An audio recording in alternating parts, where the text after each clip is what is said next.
चचा साईं, ये दर्द क्यों ख़त्म नहीं होता? ऐसा क्यों लगता है कि सीने में कोई भारी पत्थर रख दिया गया है। आहिस्ता आहिस्ता मेरा ज़ख्म भर गया, लेकिन इसका निशान बाकी रहा है। तुम दर्द को एक दीवार समझ रहे हो जो तुम्हारा रास्ता रोक रही हो। मैं इस तकलीफ से छुटकारा पाना चाहता हूँ। दर्द एक ऐसा एहसास है जो कभी जिस्म में होता है और कभी रूह में। यहाँ एक कहानी है जो एक ऐसी शख्स की गिर्द घूमती है जिसने दर्द को अपना दुश्मन नहीं बल्कि अपना उस्ताद बना लिया। शेर के मज़ाफ़ात में एक पुरानी बस्ती थी जहाँ वक्त जैसे थम सा गया था। वहाँ एक बड़ा शख्स रहता था जिसे सब चाचा साईं कहते थे। चाचा साईं की खास बात उनकी मुस्कुराहट थी, एक ऐसी मुस्कुराहट जिसमें अजीब सी ठंडक थी।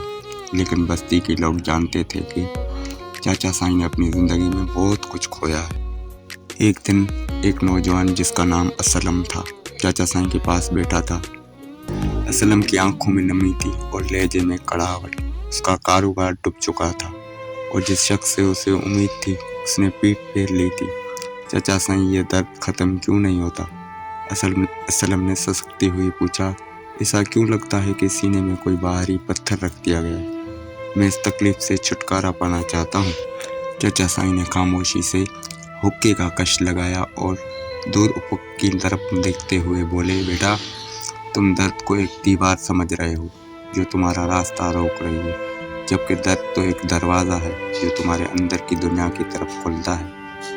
असलम हैरानी से उन्हें देखने लगा। चाचा साईं, एक पुरानी मिसाल दे। क्या तुमने कभी देखा है कि कुम्हार मिट्टी को कितना पीटता है? वो उसे गूंथता है, उस पर चोटी लगाता है। अगर मिट्टी बोल सकती तो वो भी यही कहती कि उसे दर्द हो रहा है, लेकिन उसे दर्द और रगड़ के नतीजे में वो मिट्टी एक खूबसूरत सहराई बनती है जो लोगों की प्यास बुझाती है।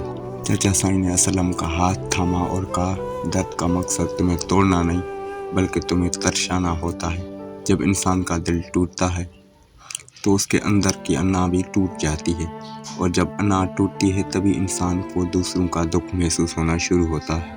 उन्होंने अपनी ज़िंदगी का किस्सा सुनाया कि कैसे बरसों पहले एक हादसे में उन्होंने अपना सब कुछ खो दिया था। शुरू में मुझे भी लगा कि मैं मर जाऊंगा, लेकिन फिर मैंने सीखा कि इस दर्द को सीने से कैसे लगाते हैं। मैंने रोना छोड़कर दूसरों के आंसू पूछना शुरू कर दी। आहिस्ता आहिस्ता मेरा अपना ज़ख्म भर गया, लेकिन उसका निशान बाकी रहा।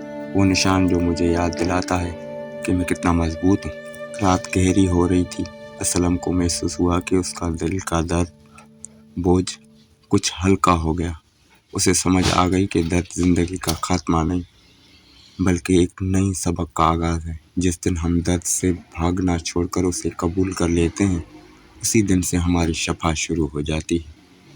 अगर ये कहानी आपको अच्छी लगी तो वीडियो को लाइक कर दें, चैनल पर नए हो तो सब्सक्राइब कर दें।